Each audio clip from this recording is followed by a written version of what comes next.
Green light, let's get it. I'm the future, I'm in it. Check score, I'm winning. Green light, let's get it. I just win. I'm on 10. Hello, I'm Himothy. I got the recipe. I got the flow. I got the remedy. I know they do. I know they envy me. Feet on the floor. What they gon' say now? We came along from last place. Bottom to top of the fast pace. Out of this surf, I get touchdown. I take a loss, get it back. Man, y'all know what time it is. You're listening to the Urban Sports Scene. I'm Wole, and welcome to our Baltimore Ravens recap show. Joining me is Bowie TV's Ravens beat reporter Carita Parks. Carita is also founder of Double Take Sports. What's good, Carita? Hey. We're glad to have you in the building. Glad to have this show going. I'm always happy to be in the building. Oh, look at you. Look at you. I know, right? We're always happy to have you here. Real talk. Hey, let's talk about this game. Last Sunday, the Ravens whooped. Man, they put belt to you know what. Yeah. They put belt to you know what to the Browns 41-17. Before we really dive into, we got still knock out some logistics. Hey, check out our website, which is theurbansportscene.com. You can subscribe to our podcast on Spotify, Apple Podcasts, TuneIn, iHeartRadio, and other podcast platforms. Just search the Urban Sports Scene. Make sure you subscribe to the Urban Sports Scene and Bowie TV YouTube channels. If you are in the YouTube chat, we accept super chats. Super chats help us support the shows. The super chats will be prioritized over all comments in the YouTube chat. Don't forget to tweet us at Urban Sports Scene. Hit us up on IG and TikTok at Urban Sports Scene, like our Urban Sports Scene Facebook page. You can also join our Urban Sports Scene Facebook group. Just search Urban Sports Scene, sports bloggers, sports podcasters, and sports debates. All right, before we dive into this game, I do want to play Carita did a rundown about what happened in this game with the Ravens, basically, like I said, putting belts to you know what on the Cleveland Browns.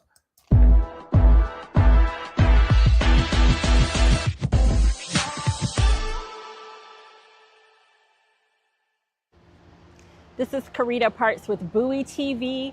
The Baltimore Ravens, they won their home opener in convincing fashion with a 41-17 win over the Cleveland Browns.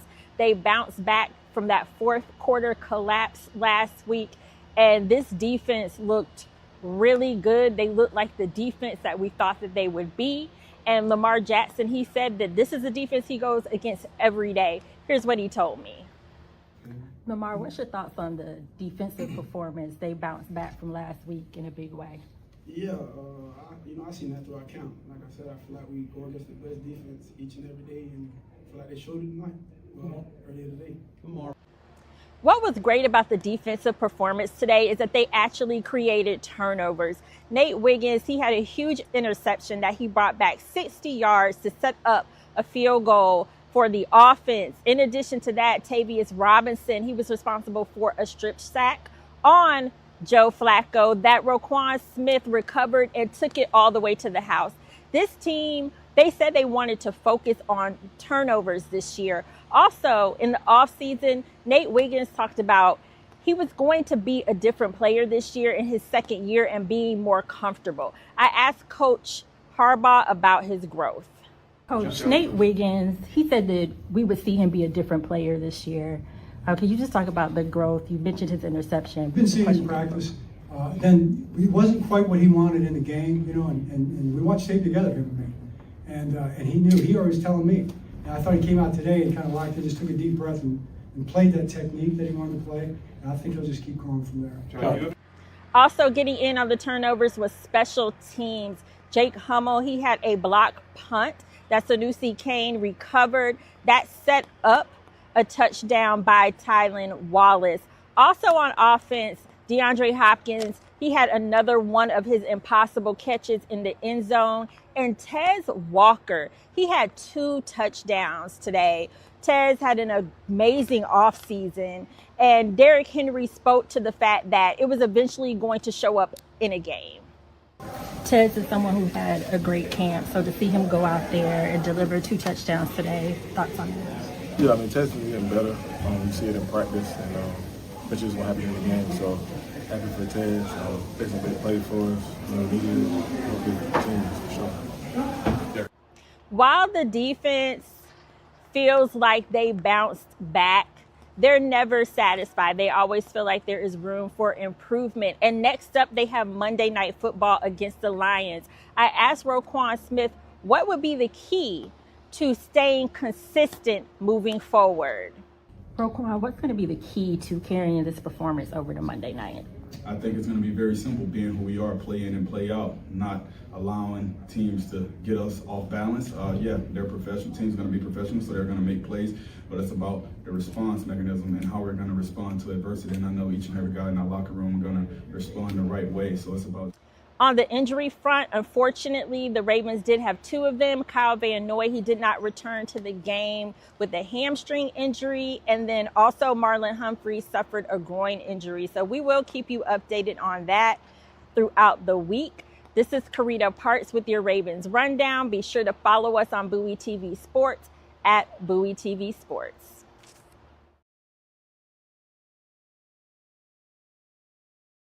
That was down right there. No, that was good. That was really good. That was really good. That was great work. Great work. So let's go into it. We talked a lot about this defense and what we saw in that Buffalo game. Mm-hmm. Is this the defense that you would like when you see their defense like that? Do you have now more hope that this is the defense we're going to see from now on, or is a little bit of what we saw? It will be in between of what we saw against the Bills and this Browns game. I mean, what I saw against the Browns is what I hope to see going forward. But I also know that I need to, just like anybody, need to see the consistency.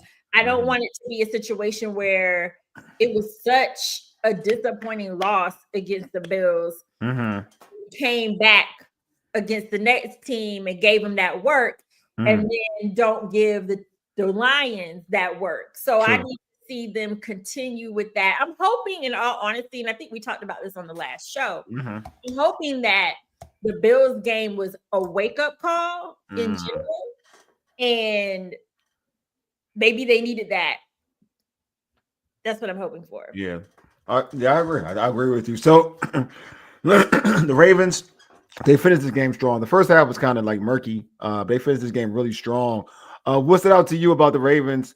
About how the Ravens closed out the fourth quarter against the Browns? Well, I would say they just started capitalizing more. Well, they tried to capitalize on the weapons that they had in the first half, but it just wasn't working. But I also still think they were trying to get the run game going in the first half too. And then I think they just realized, okay, they're stacking the box, so let's just spread this ball out. And that's what I think happened in the second half. They just related to the fact that they were not going to get the run game going. And then you have Devontez Walker, DeAndre Hopkins, just a little bit of everybody making touchdowns. And that's what I really liked about the offensive performance as well, is just, I think it showed that if you shut down Derrick Henry, we got other weapons that we can utilize. And I loved the use of Devontez Walker because I feel like that was an X factor, right? Yeah. That's not the guy anybody is looking for or paying attention to. And then if defenses start to get hip to him, well, okay, there's still a ton of other guys that they can get the ball to on that offense. You could talk about like Devontez Walker and what he brought to the table, because he's a guy we talked about it even during some of the preseason stuff that, you know, he stood out and you were like, he's having a good, you said it, he's having a good camp, and you added on like how well he's playing in preseason. Can you just talk about all that work he put into camp and all that work he put into the preseason, how it showcased itself on Sunday? Yeah, and I think that's exactly too what Derrick Henry says. Like, it was eventually going to show up in a game. And I'm glad that Todd Monken rewarded him for the good offseason that he had. That is a game where I feel like it could have got predictable, and that was a perfect opportunity for him to showcase his skills. And even Tylan Wallace, so they went deep down the wide receiver part on Sunday. But Tez, like I said, during the offseason, all the way back to mandatory minicamp, I think it was, Or no. It was OTAs. All the way back to OTAs, there was an obvious step forward when it came to Tez Walker. He just continued to show up. And I think he's building a chemistry with Lamar. Like, he doesn't get targets the way that the because I mean Zay get targets. Hopkins really didn't get that many targets. It's just the targets he gets are just impactful. Yeah. But yeah, Tez definitely deserves to be out there in some capacity. Obviously, the Ravens have their top receivers, but he definitely put in the work to get some work. No, you can see it. No, you definitely see it. I mean, and I said that, like, I love consistency. You even had like Wester with a big play on teams. I almost broke that, took it to the house. 3-yard run on teams, and exactly, I thought he was about to take that to the house. Actually, would have taken that to the house if he did not get caught behind. Yeah, I mean, just for him to get to that point, showcasing his talent, because that was all on him. Like, that wasn't good blocking, that wasn't great blocking, that was all on him. He was making some dynamic moves to get to that point. So shout out to him too. No, what are you saying? What were you going to say, Carita? He's very shifty. Yeah, very, very shifty. You speaking about, you spoke about Lamar. Lamar threw for 4 touchdowns passes. Like I mentioned, despite the offense struggling early, he still threw for 4 touchdowns, which is wild. How would you grade his overall performance? I think he led the team the way he was supposed to, right? I mean, like you said, in the first half, they were struggling a little bit to get the offense going. They were a little slow, but he did his Lamar thing and used his legs as much as possible.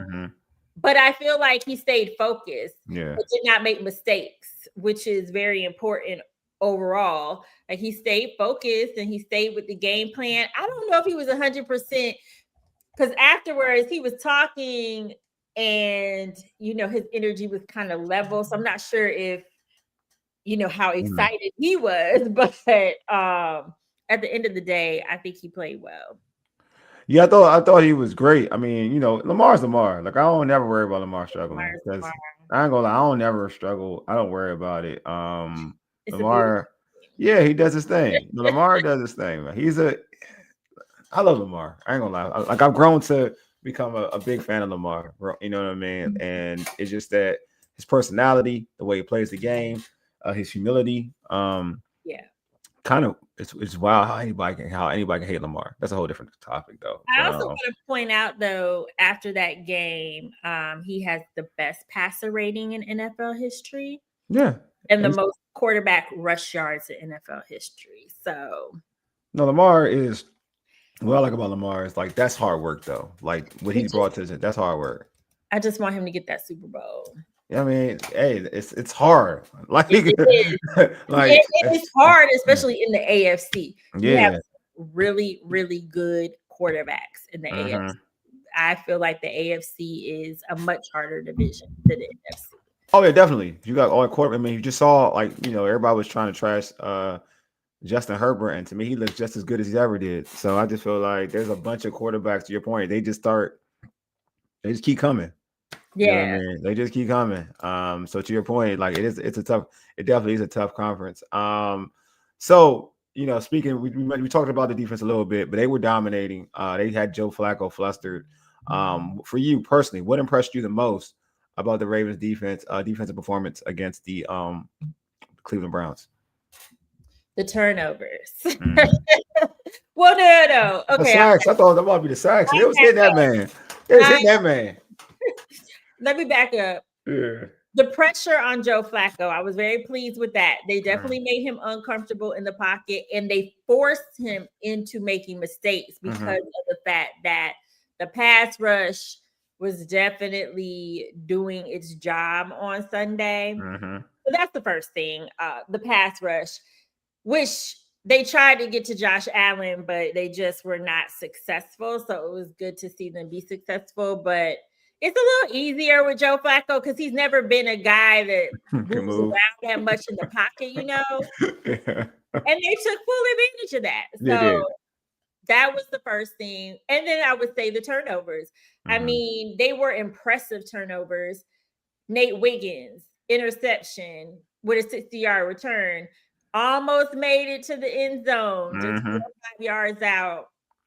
I wasn't pleased that the Ravens only came away with 3 points from that, though. But that's neither here nor there. I'm not saying. However, so that one, and then Tavius Robinson with the strip sack that Roquan Smith scooped up and took to the end zone. So those were some really, really big turnovers. And I know we are talking about the defense, but since I'm talking about turnovers, go for it. It's very important to mention the turnover that got everything, that turned the momentum, was that special teams block punt. Yeah. Which was the first block punt for the Ravens since November of 2016. Wow. Yes. Yeah. I know. I said the same thing. Yeah. I was like, for real? Sheesh. Okay. And it's why, because Harbaugh is a special teamer. Like, that's the thing that's wild, because he's a special teamer. That's like his thing. But I guess blocking punts is probably hard out here, you know? No, I mean, it's hard in these streets to block a punt. I mean, that's a whole thing. That's not like the easiest thing. Really got that and LaJohntay Wester on special teams that got the Ravens kind of back in the game, gave them some momentum. So for you, where did you feel like, all right, where did you feel like, okay, they got their mojo back? What point in the game for you did you feel like, all right, you know, this is like Ravens football. This is what we're talking about. Well, that's a good question. I would say Nate's interception. Okay. Because, I mean, 60 yards is a long way. Yeah. You know, yeah. to take a ball. But that was the first defensive turnover. It was so important for the defense to get turnovers. And I felt like, okay, this is what I'm talking about. This is what we want to see from the Ravens defense. I mean, and then for the offense, it was the second half. Okay. Yeah. Like, okay, definitely. This is the offense we know. Yeah, time turn up. I mean, minus the run game. The Browns did an excellent job. I mean, Derrick Henry, I think he only had like 20-something yards. Yeah, if they won, they're motivated. That's all they wanted to do was stop Derrick Henry. That's the thing. Like all that stuff talking. That's what I'm saying. I feel like it kind of showed other teams you can stop Derrick Henry. You can focus on him, but there's going to be other ways that the Ravens can win the game. Yeah. And I think that was a good message to send too. Yeah, because I agree. The Titans, for example, you stop the run, you stop them from winning a game.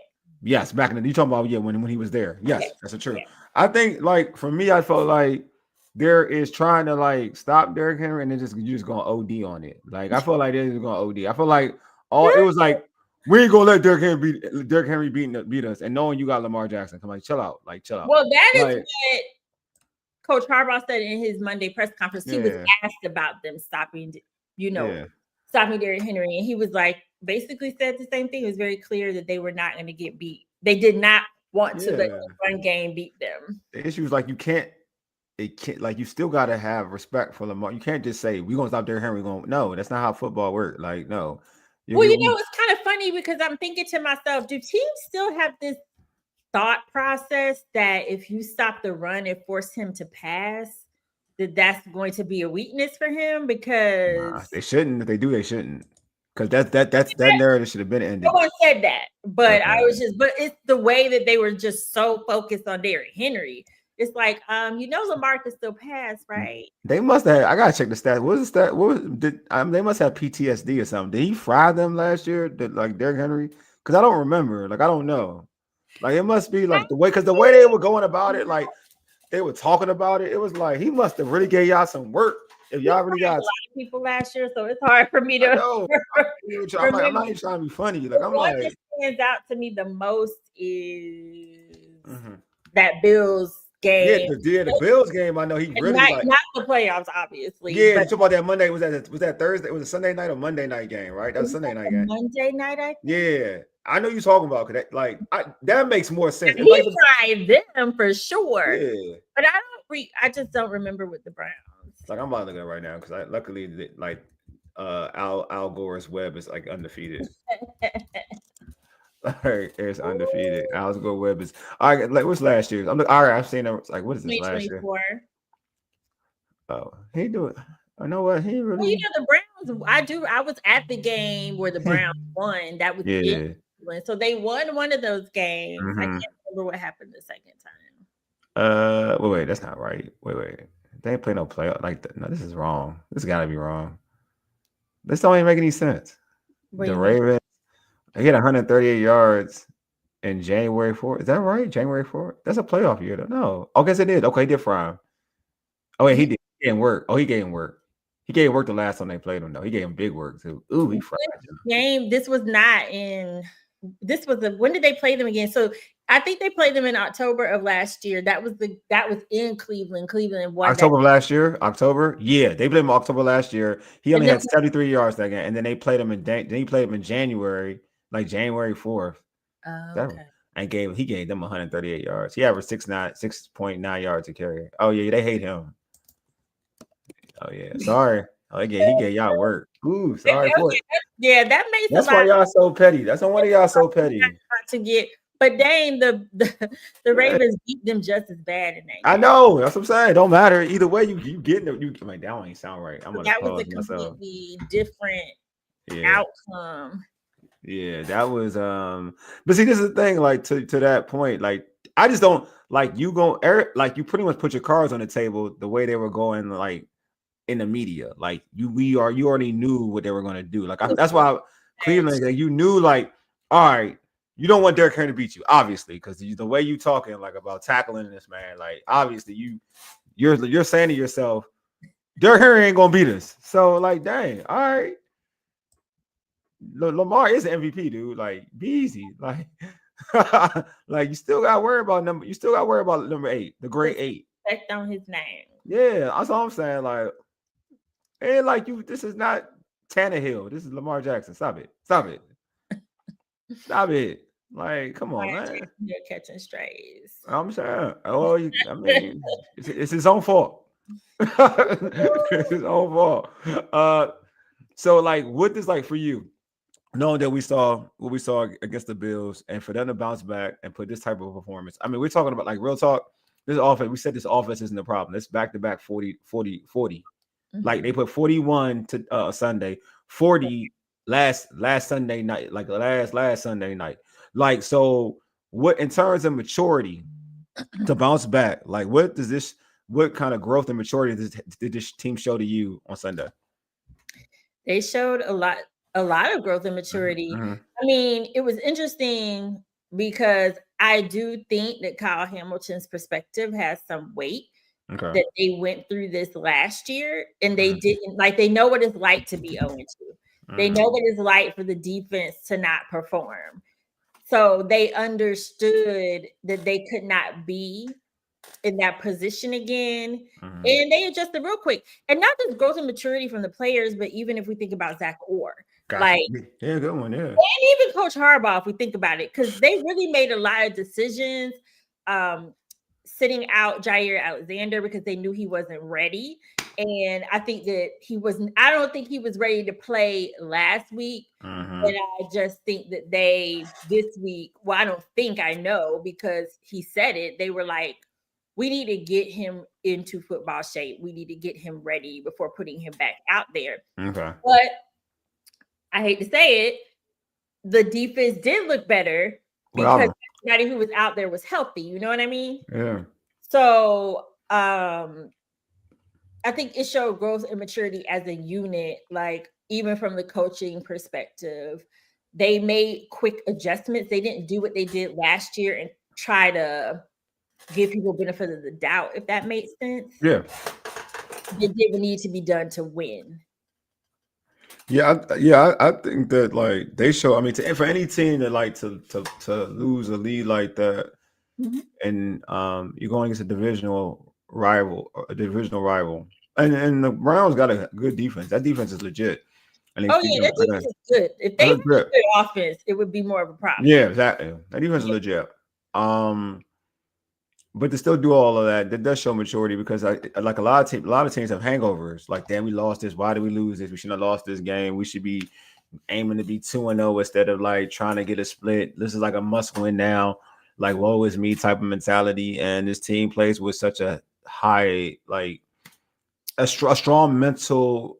They play with such a strong mental mind of how to play this game, and so I think like their focus is amazing just to kind of go through that and then to do this to another team. I think it shows a lot of I think this team is already mature, so I don't want to say mature and growth. I think maybe use that. Let me go back and now growth shows a lot of growth. I think this team is mature, shows a lot of growth and a lot of, like, to be honest with you, like toughness. I think toughness is the best word, like toughness and mental toughness.